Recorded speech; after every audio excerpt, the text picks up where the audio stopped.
The strange thing about certainty is that most people spend their lives chasing it without ever asking whether it was meant to be caught. We speak about certainty as if it represents the highest form of understanding, as if the purpose of every question is an answer, as if the purpose of every journey is rival. But the longer I observe people, the more I wonder if certainty is often just a sophisticated form of comfort. Not truth, comfort. A way of convincing ourselves that the unknown has boundaries, a way of pretending that reality is smaller than it actually is, because uncertainty can be exhausting. It asks us to remain open. It asks us to continue listening. It asks us to admit that our current understanding may be incomplete. And incompleteness feels uncomfortable, especially when we have invested years constructing an identity around what we believe we know. Perhaps that is why genuine growth feels disruptive, not because it destroys who we are, because it challenges who we think we are. There is a difference, a significant one.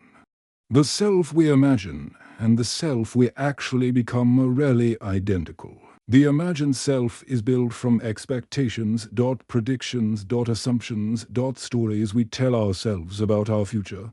The actual self emerges from experience, from choices, from encounters we never anticipated, from truths we never intended to face. And somewhere between those two versions, life unfolds, not according to plan, not according to logic, according to something far more unpredictable, reality.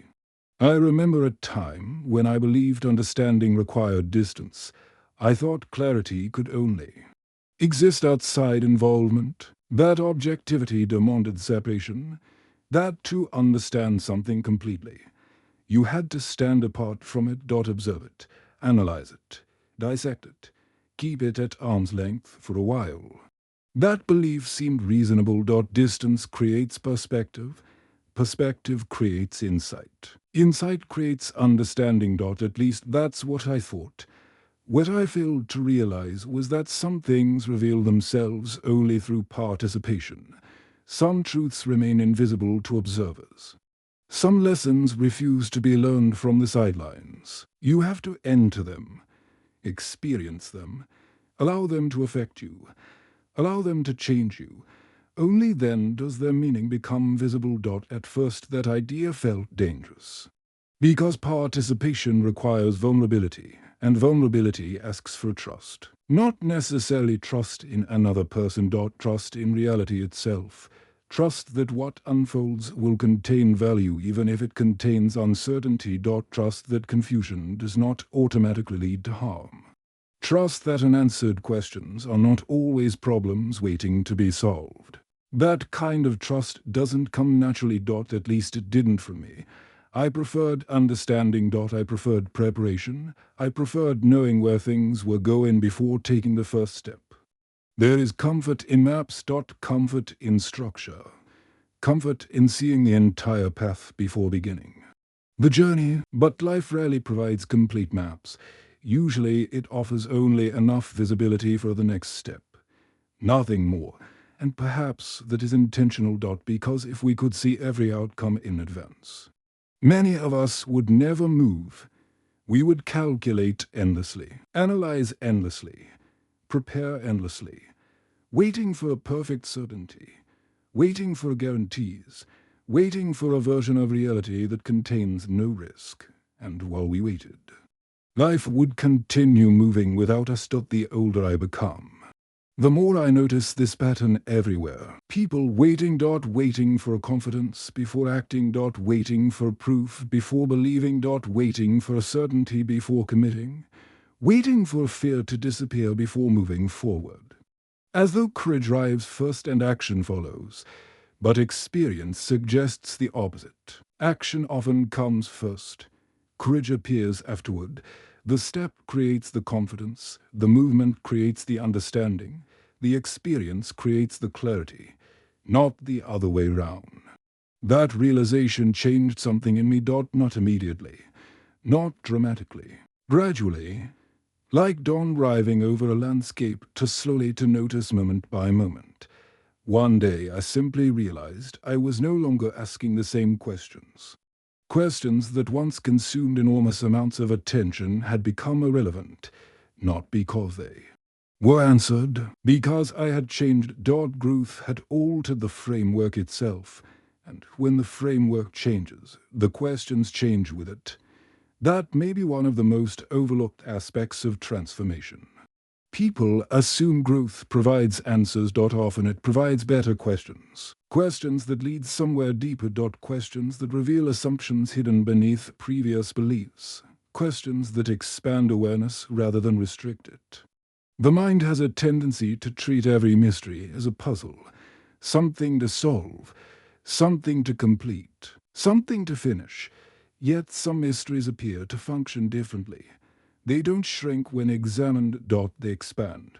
The more you understand them, the larger they become, the more clearly you see them. The more depth they reveal. Meaning seems to work that way. So does connection. So does existence itself. There is no final understanding, only increasingly sophisticated forms of awareness. And strangely, I find that comforting now. Years ago it would have frustrated me. I wanted conclusions, definitions, and points. Now I find myself appreciating open horizons, not because I enjoy uncertainty, because uncertainty contains possibility. A closed answer ends exploration. An open question invites it. Life appears to favor invitations over conclusions. Maybe that's why the most meaningful experiences remain difficult to explain. Language was designed to describe objects. Events. Actions. Things with clear boundaries. But some experiences don't possess clear boundaries. They overlap. Expand. Transform. They refuse to remain inside the categories language creates for them. And so we struggle. Not because the experience lacks meaning, because the meaning exceeds our ability to describe it completely. Have you ever noticed how the most important moments often become quieter in memory rather than louder? Popular stories suggest the opposite. They portray significant moments as dramatic. Explosive. Impossible to miss. Yet my own experience has been different. The most significant moments became quieter over time. Not less meaningful. More meaningful, their importance deepened rather than intensified.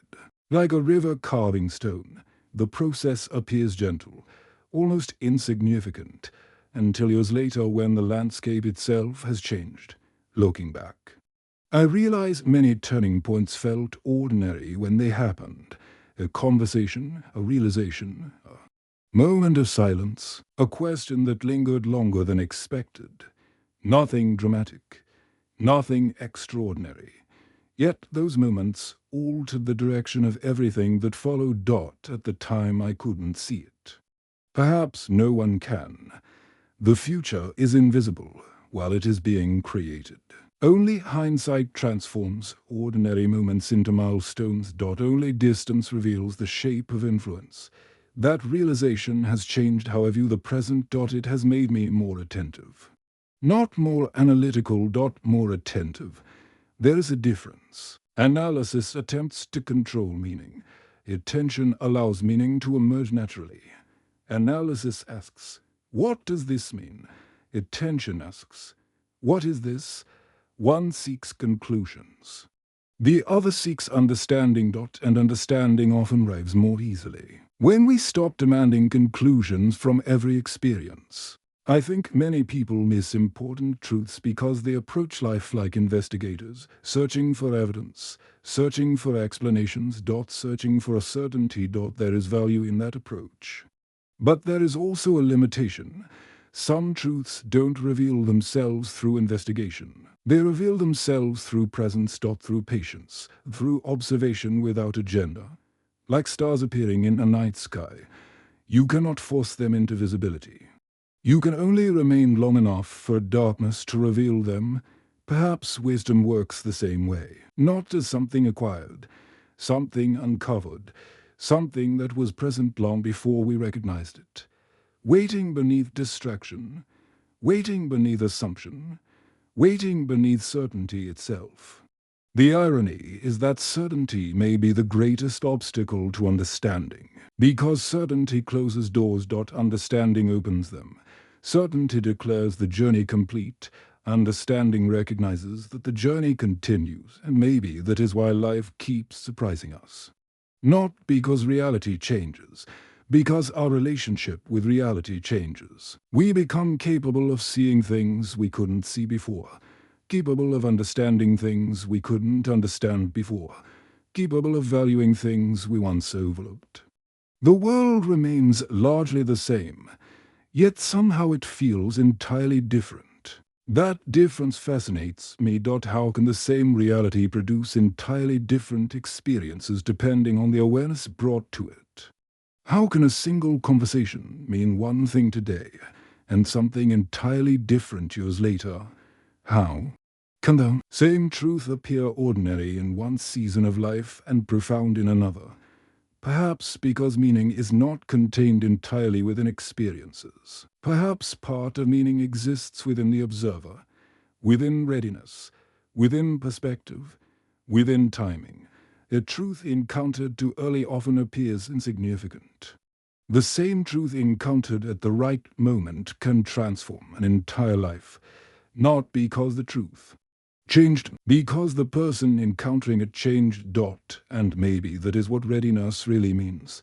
Not preparation. Alignment. A moment when awareness and reality finally meet each other clearly. A moment when resistance becomes unnecessary. A moment when understanding no longer needs to be forced. It simply arrives. Quietly. Naturally. Like something returning home after a very long journey. When that happens, there is rarely celebration, rarely excitement, rarely drama. Only recognition.